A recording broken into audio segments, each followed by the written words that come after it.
I worked with an organisation between 2017 and 2019. Some of that time I spent originally spent helping set up a digital program, and then moving into helping enable communities of practice and some work in growing capability. Mostly when I join any kind of organisation that's going through some kind of digital transformation, I always like to make sure that people are joined up through communities of practice.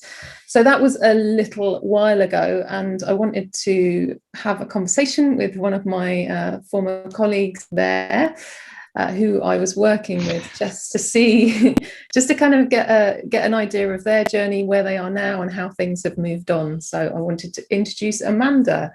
Amanda, hello. Would you like to tell us a little bit about yourself? Yeah, so I'm Amanda Light, and I'm a senior DDAT, which is Digital Data and Technology Capability Lead. So it's not an HR role, but it's looking after all things people within a DDAT role. And as Emily said, with her help, we introduced and reinvigorated communities of practice for each of our specialist practices. And since then, several other areas, interest groups and directorates have shown interest in what we're doing. So tell us, first of all, let's get a bit of context about the HM Land Registry and how that works and where the DDAT bit fits into that. Yeah, so Land Registry is, and I'll get this one, it's probably about 4,000 strong now, and we've got around 600 DDAT people, and there's around 200 augment as well, so people from outside Land Registry. It's the technology part of Land Registry. Sorry, is that what you're? Yeah. So that's it's digital and technology, isn't it? So that's people building stuff, engineers, designers, user researchers, those kind of roles. Yeah, so a number of different specialist practices working together in cross-discipline teams to deliver digital data and technology products and services. So let's go back a little bit to, I think it was 2017, 2018 now, to how communities of practice, how the journey started with communities of practice.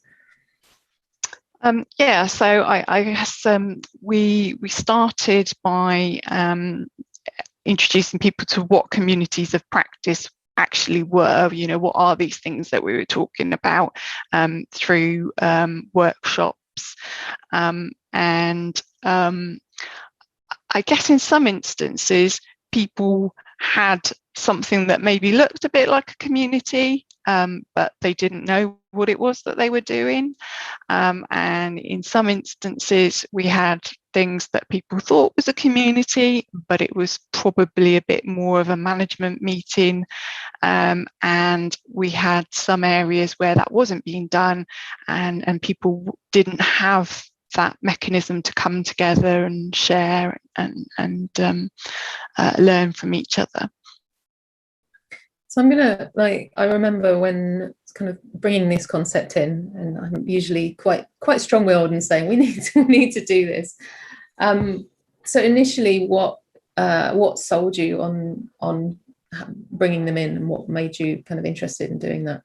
So I think it was that the continuous learning that it provided, the way that people connect, and also I think it was that member-led lens that it put on things. So it was supported by our leadership team, because it was included within our business plan, but it was the community members that were deciding what learning and activities they wanted to invest time in, obviously it supported the direction of the specialist practices, but yeah, and I guess it was to provide another way for people to learn, rather than it just being about spending money on external training, because Land Registry, civil service, so it means that sometimes budgets can be squeezed. So learning from each other, from great people who know how to do the job, was a real benefit I could see from communities of practice. Mm-hmm. And I just want to pick up, because I think there's a really important point that you mentioned there, was that the organisation supported at least in theory, supported communities of practice happen. And I think that from what I've seen in other organisations, if that doesn't exist, that makes it very difficult. Communities can get to a point, but then they can't really grow because they don't have the permission to spend time on community activities, or they're directed away from community activities and told they can only work on delivery, and that becomes a real problem. What did that support look like? What does it look like now? Yeah, so I guess it was making that time and including it within the business plan, encouraging people to attend community meetups. With all things people and things culture, it takes a little bit of time. So I do remember that our one of our dev communities, they were doing some when they were trying out, they were doing some deliberate practice, and they were like designing games and things like that, little puzzles and stuff, in order to hone their skills on a particular technique. And there was a little bit of nervousness to start off with, as to, well, so if somebody walks past my screen and I've got this CSS animal on there or something like that, are people going to think that I'm slacking off and not doing work? Could be a very different thing now that everybody's working from home. So may not worry too much about having that puzzle on the screen.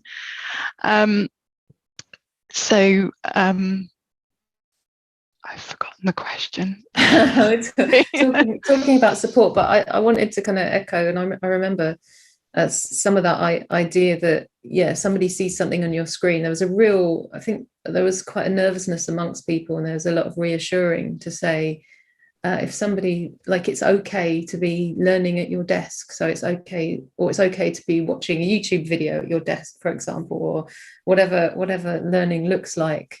And I find that there's sometimes organizations say, we totally want you to do this stuff and we want you to learn. And, civil service has this idea, whether sometimes it's true, sometimes it's not. You have 5 learning days a year, and there's all this stuff that's said, but it's all in the action. So if on one hand your managers are saying, of course you need to spend time learning, and then on the other hand they're saying, but why haven't you delivered that thing yet, and you need to stay late to get it done, those are 2 different messages that are sent, one by what's being said and one by what the actual actions are. And I think sorry. No, I was just going to agree with you. And then delivery versus development has always been a challenge, and still is. But communities did give people the confidence that that's something they can do. And interesting what you say about something like watching a YouTube video. Even if somebody felt a little bit nervous about watching that themselves, if you come together as a community and you watch that video, it's okay because other people are doing it. So it just gives people the confidence that what they're doing is supported, and others are doing it too. And of course, then they get the beauty of being able to have a conversation about the thing they've seen and applying that to their working lives, what they're doing, and perhaps what they could do with that within Land Registry. Mm-hmm.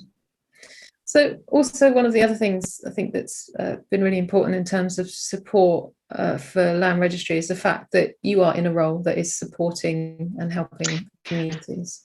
Yes, that's right. So I run a monthly meetup for our community leads. So within each community, we encourage a group of community leads. So that's a non-hierarchical role. It's those people who are naturally driving their community forward. So the community for community leads is that safe place for them to come together and share their own challenges.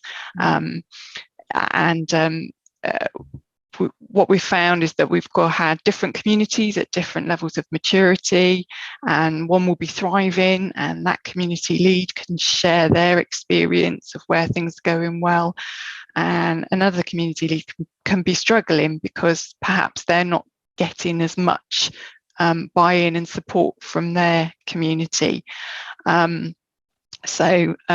It's really important that they've also got that safe place to come and try and get some new ideas. And I think sometimes trying to rotate who those people are has been a useful thing as well, because it can be a bit of a lonely place as a community lead, because you feel like it's on your shoulders to make the community meetup successful. And it's kind of reminding people that it's down to the whole community to make those things a success, and other people need to take their turn and share good ideas. So what are some of the challenges that you've had along the way? So you've been doing this for a few years now. You've got lots of stories. Yeah. So I don't think you can underestimate the stages of a community.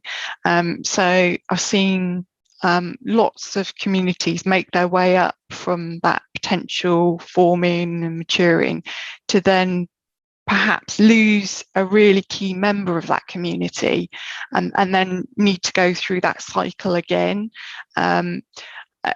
It's like the dynamics of any team. The makeup of that team can make a huge difference.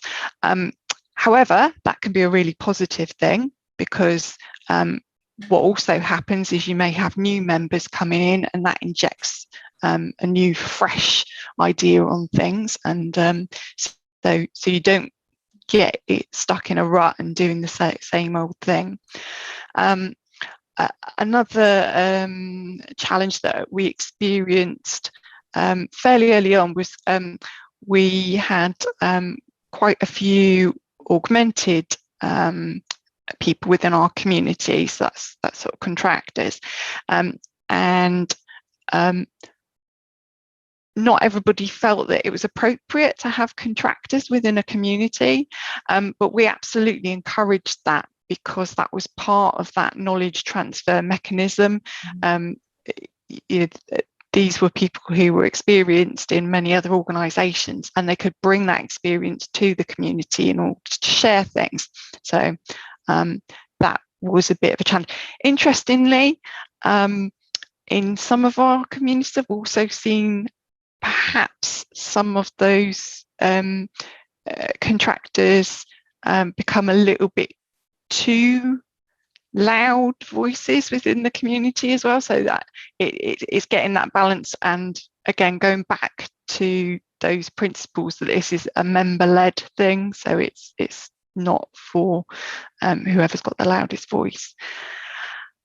I think obviously going into the pandemic, that was a bit of a challenge, because some communities just kind of stopped, because they were used to meeting each week in the same place, same room, and it took a little while for that for them to find out what that felt like for them online. However, other communities absolutely thrived with that change of way of meeting, especially those that were more distributed. I think that's been a really successful thing while we've been working remotely. having a community means that it's introduced people who've never met face to face to those people who can help them out. So I also help to lead a community for DDAT line managers, and following a session yesterday, a couple of new line managers reached out to say, oh, you know, who do I get in contact with to find out this thing? And that wouldn't have happened if we hadn't have had a community meetup. I guess with that as well, it's that it's not just about the meetups, and I think that's probably been a challenge, that some people think, you know, community is all about the meetings. Certainly with our line manager community, we've got a team site, and the nice thing about that was, to start off with, it was really just the community leads that were going in and answering the questions. But now, as we've moved on, line managers are helping out other line managers. And so it has been that collective brain, which is brilliant. Yeah, definitely.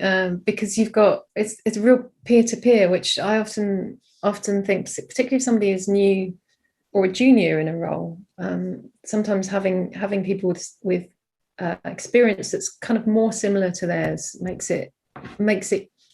information more useful, more relevant at that particular time, rather than somebody that's been doing something for 20 years and has a lot of kind of assumptions built into the way that they work, so they can find it difficult to impart information across.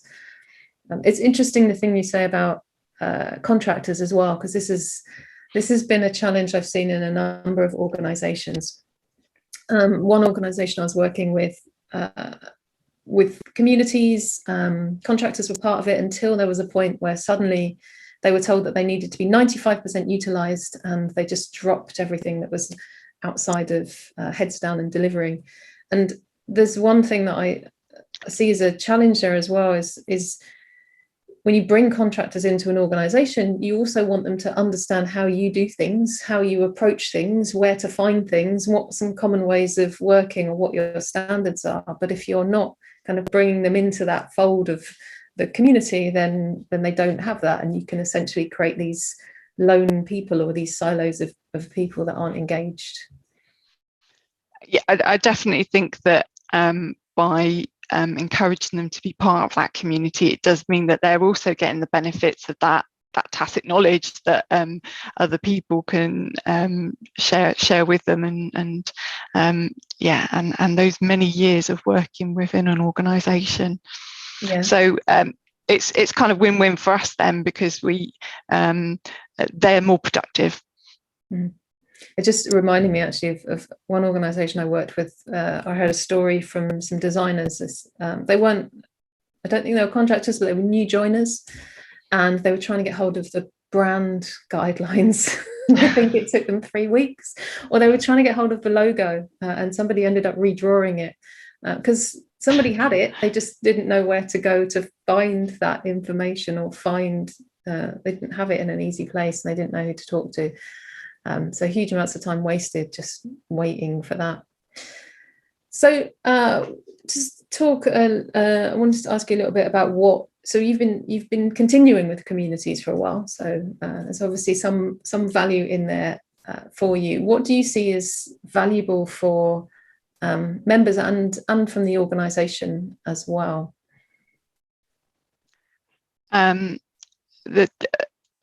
The value for members is that sense of belonging. It's knowing that you've got somebody else who's got your back.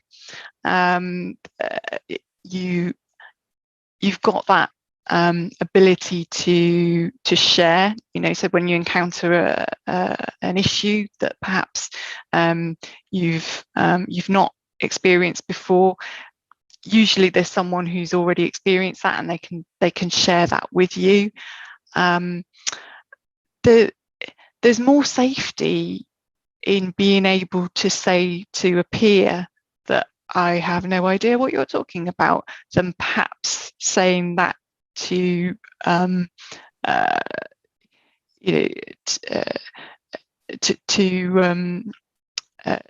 someone, if you think you've been brought into a team as a particular expert, it's easier to ask those questions to your peers. As an organisation, I think we benefit from that sense of community and people who can work together and want their practice to be successful. There's a sense of sharing those. If you go away to a conference, probably online at the moment, but you can share that. So if that person was unable to attend, a community member was unable to attend, they can share that experience, and everyone can benefit from it. So I guess there's money savings there, which is always a good thing. Mm-hmm. And you've very particularly worked with some of the communities to help build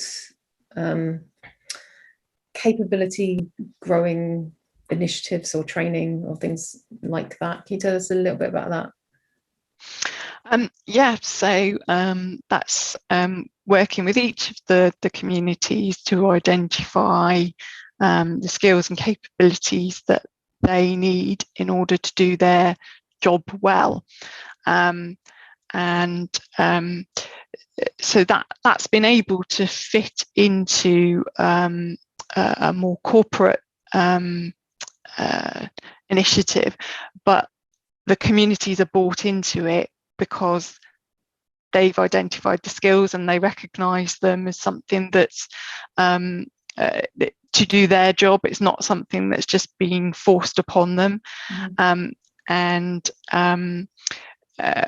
We've then used those skills for individuals to assess themselves against them, and then the heat maps that we've produced as a result of that have been fantastic tools, both to help plan individuals' career paths and learning interactions, but also to understand holistically as a practice where there might be some gaps and where are there some challenges.